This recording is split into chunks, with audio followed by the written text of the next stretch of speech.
Hi Reddit, I'm a bit shaken and upset from what happened and could use some cheering up and practical advice to get back on my feet. During my 30 years of conscious life, I've noticed that my older brother, George, 31M, has always been the golden child of our family. He always got more than me. George knew he was the obvious favorite, which is why he developed a superiority complex. No matter what he did to me, my parents would only punish me. It was clear they cared for him a lot more because he got the lion's share of everything, unless people like my grandparents and relatives called them out on it. This is why my parents packed us up and moved us about 150 miles away from our relatives so they could only see us on holidays. My brother was physically abusive towards me while we were growing up, and my parents did nothing to stop it. My father even said this is how brothers behave with each other and that I should toughen up. When I got my first girlfriend, George flirted relentlessly with her to the point she got extremely uncomfortable and broke up with me. I had a huge fight with him about this and complained to my parents, but they just laughed it off, saying I was being childish. My parents would take him on more vacations while I was left with my grandparents, giving me excuses like they couldn't afford another ticket and would take me some other time. I didn't mind being around my grandparents because I loved them. George would get whatever he wanted, no matter how expensive it was. When I was 16, I got my driver's license even though my brother, who was a year older, kept failing his driving tests. I was working a part-time job at McDonald's, so I asked my parents if they could help buy me a second-hand car, and I would pay them back over the years, but they refused. When George finally got his driving license, they immediately bought him a car. I was so shocked and tried to talk to my parents about it, but they said he needed it more than me. When my 18th birthday came, my parents agreed, after much pleading, that they would buy a car for me. When George heard that, he suddenly decided his car was old and he wanted a new one. My parents decided to give me George's old car and buy him a new one. Even though I felt dejected, I accepted it because at least I had a car to drive to work. I only got equal treatment when my parents had to keep up appearances in front of the rest of the family during their visits. It was rather funny to see the looks on their faces whenever they had to treat me equally to my brother on birthdays and Christmas because other people were present. We had relatives who were very nosy and loved gossiping drama, so my parents did their best to hide their favoritism and threatened me to keep my mouth shut in front of others. Otherwise, they would take away all my stuff. When my older brother graduated high school, my parents were beside themselves with joy. They showered him with praise, expressing how proud they were of his achievements, and even organized a celebration for him. But when it was time for my high school graduation, my mother was late to arrive even though she had been at home all along, and my father never even bothered coming. That night during dinner, when I was sulking over their lack of enthusiasm and appreciation for me, they told me that high school graduation wasn't such a big deal and I should get over it. George, who was in university at the time, sent me a message saying I could never measure up to him and that I should know by now that my parents didn't love me anyway. I remember crying myself to sleep that night. I realized that I could never make my parents love me no matter how much I tried. This was the last straw, and I moved out. If anything, it just made my parents celebrate more because it meant they no longer had to provide for me. From that point on, I would usually only see my parents and brother on holidays like the rest of the family. At the time, I was working full-time and attending college with the help of scholarships that my parents did not pay for. They didn't even show up for my college graduation, saying it would take too much time to drive and visit me, but I didn't care. Ever since I graduated, I got hired at a nice company in my hometown that paid really well. George, on the other hand, dropped out of university because of his drinking problems. During this time, he started day trading with the money my parents gave him every month. He made some money and bragged to everyone, but then he had a major loss and lost everything. Despite this, my parents told him it was just a learning curve and encouraged him to find a stable job. He jumped from one job to another and finally landed a full-time position that paid much less than mine. George and I barely spoke, but whenever we met during Christmas, he would subtly remind me of his perceived superiority. He tried to imply that his choices were better than mine, even though his lower-paying job and tumultuous personal life contradicted the facade he tried to uphold. I didn't mind his taunts because my well-paid salary spoke for itself. Now, coming to the story, my father owns a small manufacturing firm he started about 5 years ago.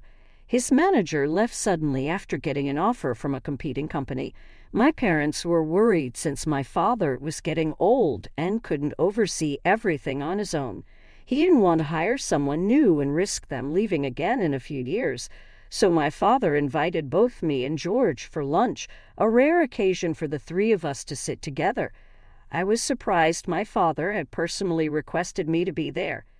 As we sat around the table, my father got straight to the point. The family business was on shaky ground, and he needed our help.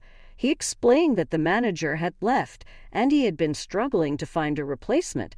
With the business facing tough times and bankruptcy looming, my father was desperate.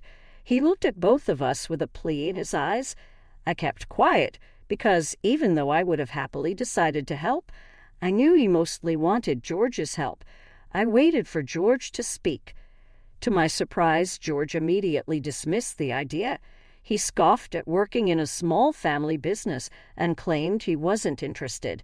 His lack of concern for our parents' livelihood was apparent, and it was clear he saw their business as beneath him.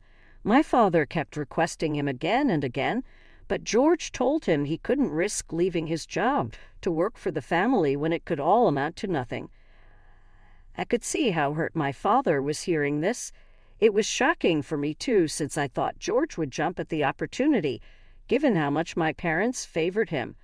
My father, growing increasingly anxious, turned to me with hope in his eyes.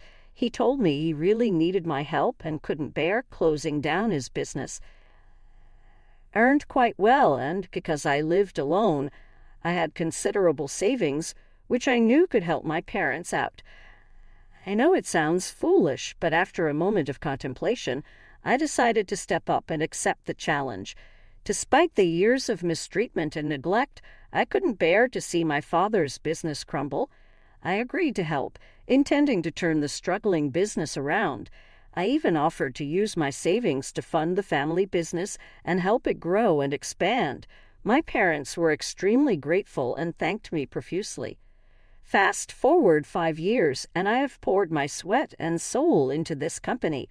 I've established better relationships with our customers and improved our company image and reputation. I set up our website to grow internationally, brought our non-existent documentation into order, and established a company quality system close to ISO 9001. I improved production quality control and testing processes, reducing defects in manufacturing. I even helped our employees with packing, cleaning, and carrying heavy boxes when they were busy or when I had free time. Throughout all of this, my father did almost nothing. He hardly understood technology and would only oversee major orders. I was basically the only one handling everything. As the business thrived under my management, my parents began to acknowledge my capabilities. I was confident that eventually I would take over the family business. I didn't mind splitting it with my brother if he ever showed any interest. My relationship with my parents had improved considerably during this time. They didn't blatantly favor me like they had favored George, but they did respect me more. My grandparents were also happy to see how I was being treated like a son by my parents for the first time. 3 years ago, George came to our parents to announce he was getting married. Everyone was shocked, since we didn't even know he had a serious girlfriend. It turned out he had met Donna just a month ago, and they wanted a shotgun wedding. This was a huge red flag for me since they hardly knew each other. I told my brother about my concerns, but he scoffed, telling me to keep my nose out of his business and not to act smart just because I earned more than him. After that, I stayed out of his life. When George got married, everything changed. My parents were the first ones to be cut off by Donna because she found them too overwhelming and didn't like how they fawned over George. He stopped calling or texting back, and I knew how sad it made my mother to not be able to talk to her favorite son. I had no idea what happened with George for those 2 years, but last year, out of nowhere, he suddenly came back home after years of no contact. I didn't know he had come back home until the next day. When my father didn't show up for a very important meeting, I called him, and he informed me that George was back for good. I was taken aback. My dad asked me to come to their place for family dinner as he had something important to talk to me about. There, I was told that George's wife, Donna, had cheated on him and left him for another man. I was not surprised to hear this since Donna did earn more than him, and knowing my brother, I knew he couldn't hold down a job for long. My parents happily informed me that George was back for good since he was getting a divorce. Later in the evening, my father called me and George to his study. Imagine how I felt when my father closed the door, looked me straight in the eyes, and said, "Start looking for a job. Your services are no longer needed. From tomorrow, your brother will be taking over your position." Stared at him dumbfounded, waiting for an explanation. Instead, my brother told me he was finally ready to take over the family business and would be working with Dad. My father nodded and said that this was why he didn't need me anymore. I sat there feeling confused, unable to comprehend how easily my dad was removing me from his business when I had quit my job and invested all my savings to help him. I looked at my dad and asked why my brother and I couldn't work together since this was a family business. I deserved to keep my position after expanding the company so much, and my brother could start from the bottom to learn the ropes. George scoffed indignantly, saying I was just a placeholder for him and that the business was always going to be his, so should stop being immature. I argued with my father about how I had turned our losses into profits and that he couldn't just do this to me. But my father firmly reminded me that I was an employee like everyone else, and he had every right to fire me. He said he didn't want to embarrass me by making me serve a notice period, so he wanted the change to be immediate. I asked if my mother knew about this, hoping she might convince him otherwise, but he nodded, saying she had wanted this all along so George could stay with them forever. I was devastated. It was clear they had used me when they needed and were now discarding me once their favorite child was back. I calmly told my father he needed to pay me back all the savings I had invested in the business so I could start fresh. My father and brother got pissed. My brother asked how dare I ask for my money back when our parents had spent so much on me during my childhood. My dad agreed, saying it was my choice to invest and I should feel ashamed for asking for it back. My brother called me ungrateful. Hearing this, I lost it. I screamed at him, "You have no idea what I went through growing up under your shadow, enduring your constant abuse and our parents' blatant favoritism. I've worked tirelessly to save this family business from bankruptcy, and now you think it's unfair for me to ask for what's rightfully mine." My father's face twisted with anger. He declared, "You think you deserve money? Your brother is right. You are ungrateful, and I won't give you a single penny. I will also remove you from the inheritance because of how greedy you are. Now get out of this house." The weight of his words hit me like a sledgehammer. For the first time in a long time, I felt my heart break because of how my family had always treated me. The dream of inheriting the family business and receiving what I believed was rightfully mine shattered before me. My father's anger was palpable, and the denial of both the business and the inheritance felt like a cruel betrayal. I took a deep breath, trying to calm down. I told my dad, "Okay, if that's what you want, I'll go my own way. You can keep your business and money. I'll start from scratch and build my success. One day you'll see you made a mistake." I didn't stick around for their response. Filled with more negativity, I just walked out of the house. After that day, they never reached out to me again. My grandparents eventually found out about George taking over the business and how my family had kicked me out. They reprimanded my parents, but it was too late by then. It's been 6 months since I left the family business and stopped all contact with my family. Facing the days that followed was tough. I had to come to terms with the reality of starting over. It hurt knowing my family didn't want me, but it fueled a determination to succeed on my own. Finding a job seemed challenging at first. I hadn't worked a regular job for a long time, but managing our family business showed me how good I was at it. Then a bright idea struck me. I decided to approach companies in direct competition with ours, highlighting my skills and experience in successfully managing and turning around my family business. Surprisingly, a couple of companies were interested in what I had to offer. After several interviews, one of them offered me a job. It was a fresh start, and I was eager to prove myself in a new environment. The new job was challenging, but I tackled each task with the same determination I had used to save my family business. Slowly, I began to rebuild my life and regain the confidence shattered by my family's rejection. As the months passed, I found stability in my professional life and personal well-being. The absence of toxic family dynamics allowed me to thrive and discover my true potential. Everything was starting to go well when, last week, out of nowhere, my parents contacted me. I ignored their calls at first, but they kept calling and sending multiple text messages. Eventually, I decided to answer, curious about what they wanted after 6 months of silence. My parents' voices sounded anxious over the phone. They asked if I could help them pay their bills this month because their electricity had been cut off. I was taken aback by their sudden demand. "No, how are you?" Or, "It's been a long time." Just straightforward asking me to pay their bills. I calmly told them to ask their successful son to pay and not to disturb me again. Hearing this, my mother started crying and then revealed that the family business was now in serious financial trouble and on the verge of bankruptcy. My father explained that they desperately needed my help. It turns out my parents had lost everything thanks to the golden boy, who used nearly 90% of their savings and retirement funds investing in crypto and day trading. He convinced them to invest it all in crypto at the beginning of the year, promising their money would triple. But one market crash later, and it was all gone.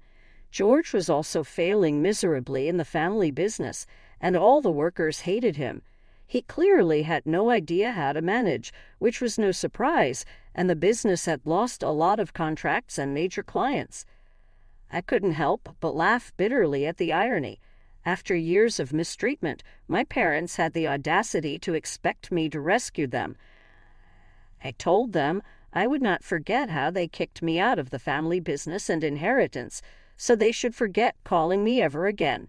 My parents tried to argue, saying I owed them for everything they had done for me during my childhood and that I should be a better son.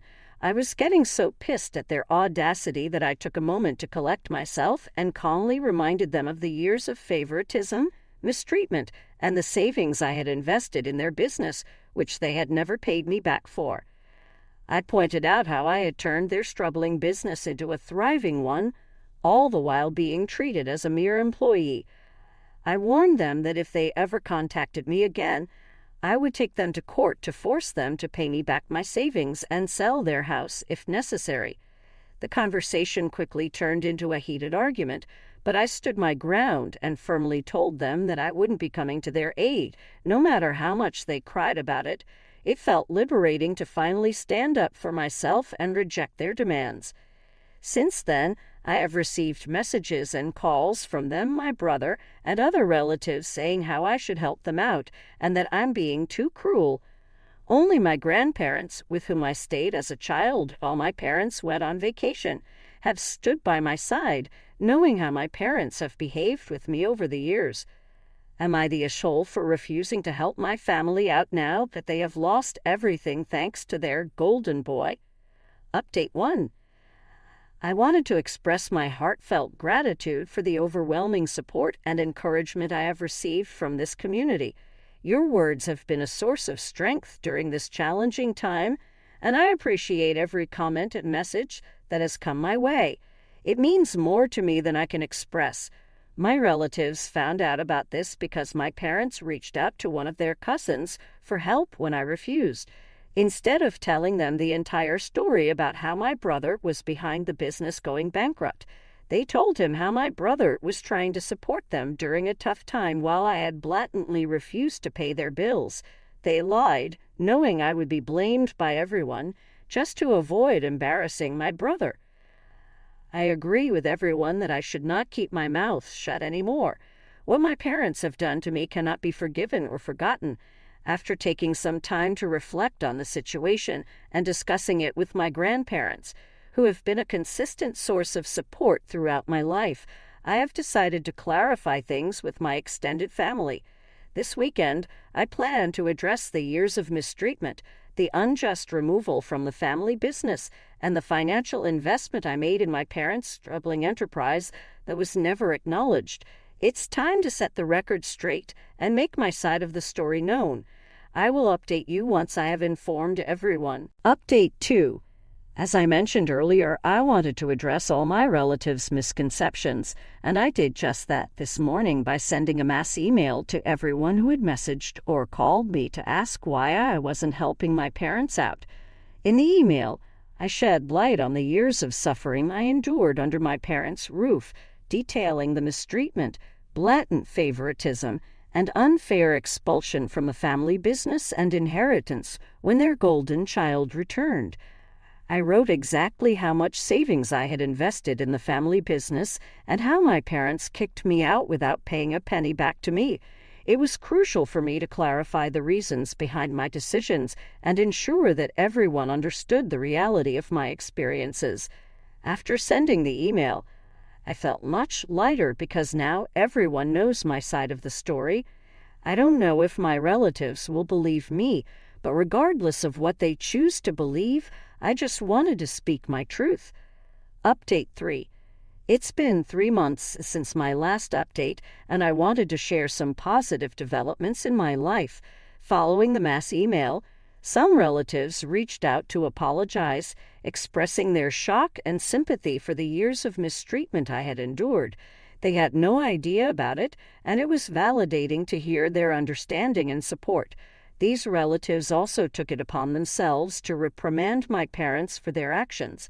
Although I don't know exactly what they said, my parents and brother tried to reach out to me multiple times, even sending messages about how childish and immature I was for talking about family matters to others.